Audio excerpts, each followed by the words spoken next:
एक गांव की जनसंख्या 6000 से घटकर 4000 हो जाती है, तो जनसंख्या में कितने प्रतिशत कमी हुई है?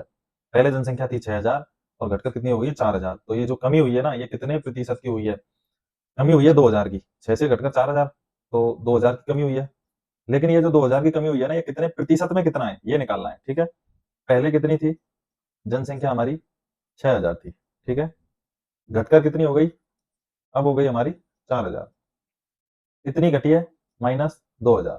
ठीक है, ये जो 2000 है ना, ये प्रतिशत में कितना है, ये निकालना है। तो 2000 को निकालना है, तो 2000 ऊपर लिखेंगे, जो निकालना है उसको ऊपर। पहले से घटी है, 6000 से घटी है, तो 6000 पे निकालेंगे उसको, इंटू 100।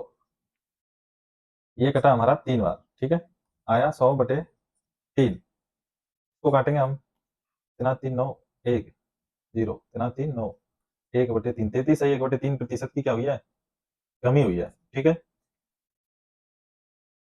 एक संख्या को एक संख्या को 10% कम किया जाता है, और परिणामी संख्या को, मतलब 10% कम करने के बाद में जो संख्या आती है, उस संख्या को फिर 20% कम किया जाता है, तो अंत में कमी प्रतिशत, जो शुरू में जो संख्या थी ना, उससे लेकर के और जो यहाँ तक 20% कम तक जो कमी प्रतिशत क्या हुआ? ठीक है, ये पूछ रहा है। तो मान लो संख्या है हमारी 100%। पहले हमारी संख्या क्या थी? 100%। पहले कमी हुई है 10% की। ठीक है, 100 वाली संख्या में कितने की कमी हुई है? -10%। तो कितनी बची? 90% बची ना 100 में से, 90%। ठीक है, फिर क्या कह रहा है? फिर परिणामी संख्या को 20% कम किया जाता है। अब ये जो 90% वाली संख्या बची ना, ये फिर से हमारे लिए 100% हो गई। ठीक है, फिर से हमारे लिए क्या हो गई? 100%। फिर इसमें कितने की कमी करी है उसने? फिर इसने कमी करी है 20% की, 20% की कमी करी है। तो 100 में से 20 गए तो कितने हुए? 80। ठीक है, 80%। अब क्या करा? अंत में कमी प्रतिशत क्या होगी? तो 90 है ना, 90 का 80% और निकालना है। ये 100% थी ना संख्या, 90 अब 100 के बराबर हो गई है, तो इसका 80% निकालना है। ये मान लो 100 रुपए थे एक तरीके से, 100% में 100 रुपए थे, 10% कम किए तो कितने हुए हमारे? 90 हो गए ना। यहाँ 10% कम करने पर 90 हो गए। अब ये जो 90 रुपए थे ना, ये हमारे अब 100% हो गए एक तरीके से। अब इसमें 90 रुपए में भी 20% की कमी करी है, तो 20% की कमी करी है, तो 100 में से 20 कितना है? 80। अब इसकी वैल्यू निकालनी है 90 की, 80% के बराबर कितनी आती है? तो जो निकालना है वो ऊपर लिखेंगे, 80 बटे कितना है? 100। जो 100 की वैल्यू है ना 100% की, वो अब 90 है। 90, इसको काटेंगे, एक से एक, एक से एक, 8 नाम 72। ठीक है, कितना आया? 72।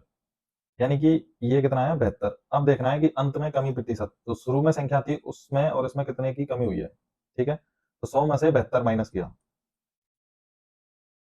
तो कितना आया? 28। 28% मान लो, चाहे प्रतिशत ही मानेंगे। 28% की क्या हुई है? कमी। ठीक है,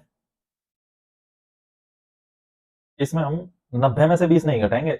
ये वाली संख्या, अब इसको हम 100% ही मानेंगे। 90% को 20 घटाएंगे तो ये गलत हो जाएगा, इसको 100 में से ही घटाएंगे 20 को। ठीक है, इसका एक और तरीका है, शॉर्ट तरीका है, उससे भी कर सकते हैं। जैसे 10% की कमी हुई, तो इसका एक सूत्र है, जैसे कि ये है, plus minus A plus minus B plus minus, फिर यहाँ आएगा ए प्लस माइनस, ये मतलब गुना, प्लस माइनस बी, ये भी प्लस और माइनस का है। ठीक है, बटे 100। इस तरीके से एक सूत्र है इसका, वैसे करेंगे तो माइनस मतलब हानि, प्लस मतलब लाभ। 10% की कमी है, तो -10%। ठीक है, 10 लिखेंगे। फिर क्या है? माइनस है ना, इस यहाँ प्लस का चिन्ह लगाएंगे और फिर -20% की कमी, इसको भी कोष्टक में ले लेंगे। फिर माइनस, क्योंकि कमी हुई है दोनों बार, -10% गुना -20 बटे 100। ठीक है, ये वाली संख्या सॉल्व करेंगे, यहाँ से ये अलग है, फिर ये माइनस का चिन्ह है, फिर ये अलग है।